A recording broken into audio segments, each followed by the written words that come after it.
حبيباتي كي دايرين؟ نتمنى تكونوا بخير وعلى خير. ومرحبا بالناس اللي انضموا للقناه ديالي، وكذلك كنقول للناس اللي كيشوفوني ومازال ما اشتركوا في القناه ديالي يضغطوا على زر الاشتراك بالاحمر ويفعلوا الجرس باش يوصلهم كل جديد ان شاء الله يا ربي. اليوم كما كتشوفوا جبت لكم فيديو جديد على ترطيبه اكستونسو لوريال. غادي ان شاء الله نخدمها قدامكم ونحاول نوصل لكم الفكره وتستافدوا جميع ان شاء الله يا ربي. بالنسبه لهاد الترطيبه راه فيها ثلاثه ديال الاشكال. فيها الموف اللي كتشوفوا قدامي، واللي كيجي معها الفيكساتور ديالها في الابيض، وكاين الغوز وكاين الزرقاء. الاختلاف اللي فيهم كلها على حسب النوع ديال الشعر. بالنسبه لهاد الترطيبه كما كتشوفوا كتنخدم على الشعر يكون نقي عكس الترطيبات الاخرين اللي ضروري يكون الشعر مسخ، يعني كيكون فيه بزاف دهنيات وداكشي وما كيضررش. اما هادي عادي، يعني خصها يكون نقي مغسول ونقي. كما كتشوفوا انا راني هاد واحد الحاجه اخرى عاوتانيك. ضروري هاد الترطيبه كيخص تسرحي الشعر من قبل بواحد شويه يكون مسرح، يعني انا سرحته لها بشويه ديال بالسوشوار، سرحته لها وصافي. وكتفرقوا الشعر، كتفرقوا الشعر يعني كما كتبغيو تصبغوا ولا ديروا بروشينغ وصافي باش تجيكم حتى الابليكاسيون ديالها ساهله. وثاني باش غادي يعني من غادي نبغيو نخدموها ضروري نبداوها من التحت، يعني من التحت وحنا طالعين. كما كتشوفوا انا راني فرقت لها الشعر ويعني لتحت فرقته على 3 صافي. وغادي نبدا نابليكي الخليط من بعد ما غادي تشوفوني قدامكم كيفاش غادي نديرها في الطاسه اللي كان يعني نتاع السبايغ ولا اللي كان مهم. ما خصهاش تكون نتاع الحديد، عندكم ديروها في نتاع الحديد، ما تخلطوهاش في الاخرى نتاع الحديد. صافي البنت اللي معايا راه عندها دوك الخلفات من التحت. هذه هي ترطيبه الموف.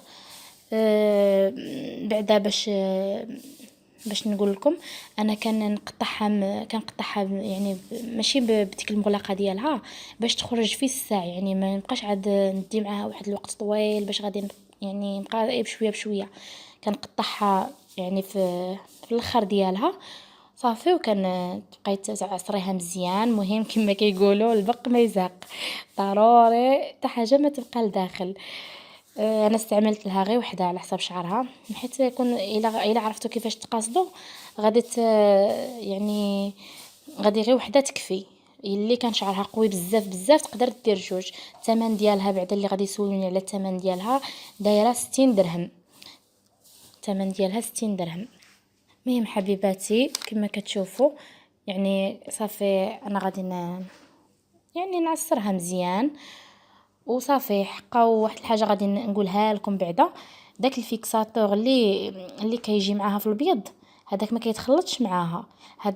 هذاك ضروري كنديرو حتى للتالي، يعني حتى كنغسلوا الشعر وصافي وكديريه تابليكي كتخليه واحد 10 دقائق وكتغسليه. وضروري من هذاك الا ما يعني ما درتوش ما بحال اللي ما درنا والو، فهمتوا؟ وصافي هادشي اللي كاين. بعدا هادو هما المعلومات اللي عندي، وتابعوا معايا من غادي نكون ابليكي لها نزيدكم معلومات. تاني البنات اللي يسولوني يعني على حساب يكونوا دايرين الحنه وشعرهم يعني شعرهم كيكون دايرين الحنه، حقاش الحنه ديجا يعني مزيانه للشعر كتقويه وداكشي. واش حتى هي يكون الشعر ديالهم ماشي متقصف، يعني ما متقصفش بزاف، يقدروا يديروا هذا الموف. اما البنات اللي يكونوا شعرهم فيه لاماش وما متضررش وما مقردش بزاف، ممكن تندار عليه بصح نديرو الزرقاء لحقاش هي ديال شوفو سونسيبل، يعني الشعر الحساس، يعني ديروا الزرقاء. هادشي اللي كاين. اما بالنسبه للغوز راه ديال الشعر العادي، يعني اللي عمره ما مصبوغ ما فيه حتى شي حاجه. اللي مطلوبه بزاف وكتنخدم بزاف هي الموف هي اللي مطلوبه. وتاني اللي تكون دايره ترطيبه وبغات دير لاماش ولا تصبغ، ما تصبغش مباشره من موراها، خاص حتى تجلس على الاقل واحد 15 يوم الا كانت مزروبه. الا ما كانتش مزروبه تقدر تجلس واحد الشهر، وعاد دير صباغه ولا ليماش ولا اي حاجه. هادشي اللي كاين. وهانتوما كما كتشوفوا انا ابليكيت الخليط صافي وكتجبدوها. انا كنجبدها واحد شويه، ماشي بزاف كاع، بصح غير باش يدخل البرودوي في الشعر صافي. وانا عندها هي البنت عندها واحد الخلفات جايين لتحت، هادوك كنجبدهم مع الشعر، يعني نجبدهم مع الشعر. وكنشد واحد المشطه، ماشي الجهه اللي فيها السنان، الجهه الاخرى الظهر ديال المشطه. وضروري من تكملوا كتلصقوا مزيان داك الشعر يعني مع الراس، كتلصقوه مزيان باش هكا كيما تطلق، يعني كيما غادي تشد ترطيبه في الراس في الشعر، كتشدو هو هكاك مسرح، يعني ماشي تصايبوها وتخلوها مقرطه، تلصقوه مزيان كيما كتشوفوني كندير في الطريقه صافي. وغدوزو الشعره الثانيه، كتفوتوا لها حتى هي، ديروا تابليكيو شويه الخليط. انا درت في هذه اللحظه غير بيدي، مازال ما استعملتش الشيته صافي. وديروا الليغويات ليديكم، ديروا الليغويات كما انا درت صافي. كندخل شويه الخليط وكنشد ديك المشطه غير باش تزيد هكا تساعدني في التسريحه نتاع الشعر صافي. كديريها واحد شويه هكا باش الشعر يهبط صافي. وتبقاو تجبدوا بيديكم. تاني من غادي نكمل مع هاد الشعره غادي نفوت لابارتي الاخرى وصافي. وانا طالعه، يعني ابليكي الخليط وانا طالعه صافي. نفوت لي كوتي، تبقى لي لا فرونشيه التاليه، هي التاليه كنطلعها الفوق وصافي. وتخليوها هكاك مجبد. وبالنسبه للوقت ديالها يعني باش شحال تقعد في الشعر، تخليوها 15 دقيقه ما تفوتوهاش، 15 دقيقه ما تفوتوهاش. والوقت ديالها الترطيبه بعدا اللي غيسولوني يقولوا لي شحال غتبقى في الشعر، هي كتبقى من 3 شهور حتى ل 6 شهور. داكشي على حساب الشعر، لحقاش كاين شي بنات كيطول لهم الشعر في الساع وكيطلعوا الجذوره، يعني مهم 3 شهور حتى 6 شهور. وبالنسبه للبنات اللي ما كتخرج لهمش الترطيبه وبغاو يعاودوا لها، ما يعاودوا لهاش في ديك الوقيته، يعاودوا لها حتى تفوت واحد 3 شهور، ما يعاودوا لهاش موراها مباشره صافي. البنات نتمنى نكون وضحت لكم شي حوايج بعدا باش تفهموا مزيان. كما كتشوفوا انا راني وصلت للفوقه، انا كملت لها لتحت. انا ابليكيت الخليط، ابليكيتو على شعرها داك الكريم.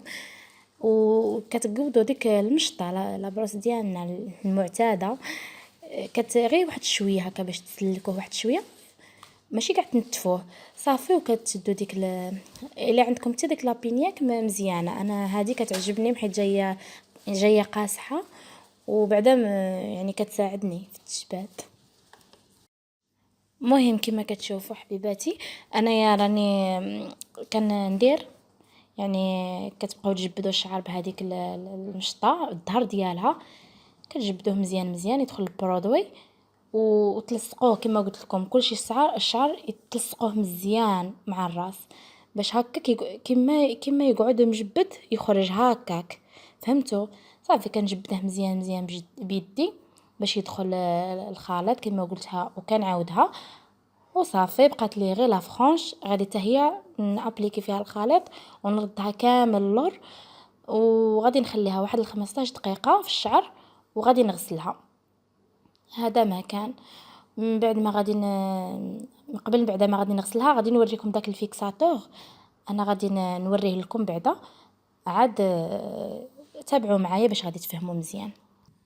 هانتوما البنات، هذا هو الشكل نتاع الشعر من بعد ما كملت لا فرونش، جبدته مزيان كما كتشوفوا معايا هكا كيبقى مجبد.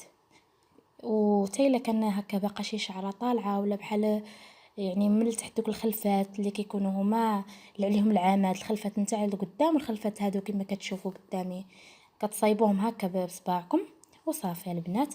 وهذا هو الفيكساتور اللي كنت قلت لكم ضروري منه، هذا ضروري الا مشيتو تشريوها من عند مول المكياج يعطيه لكم معاها، سواء الغوز ولا الزرقاء ولا الموف صافي. هذا انا وجدته قبل ما نغسل لها شعرها باش من نغسل لها الشعر غادي نابليكي لها وغادي تشوفوا معايا من كنت كنابليكي على شعرها باش تفهموا.